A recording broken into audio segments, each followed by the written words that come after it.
In today's tutorial, we will be replacing the rear cassette cluster found on most modern multi-speed bicycles. Now it's actually quite a straightforward job, but we will need a few specialty tools to get it done. These include a chain whip, a splined lockring tool, and a wrench to hold the lockring tool in place. The first step is to wrap the chain whip firmly around one of the biggest sprockets. This basically holds the cassette body firmly in place while we loosen the lockring. Next, insert the lockring tool into the lockring's inner notches and place a wrench securely over the hexagonal fitting.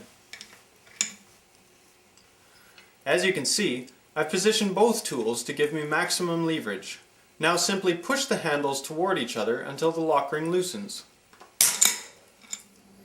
Once you remove the lockring, the rest of the cassette should slide easily up and off the freehub body. Since the cassette is removed, it's a good idea to check that the freehub body spins freely and is not loose. Installing the new cassette is basically the opposite procedure.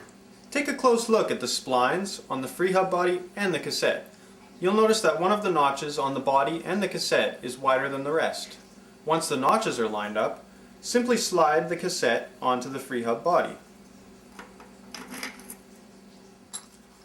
Next, slide on the smallest sprocket and thread on your lockring. This time, we only need the lockring tool for tightening. We certainly don't want the cassette coming loose, so let's stand the wheel up like this so we can get more tightening leverage. Place your wrench on the lockring tool and tighten.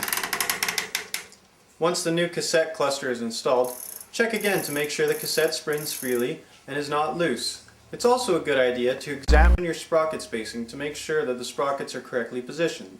If it all looks good, then you're ready to reinstall your wheel and go for a ride.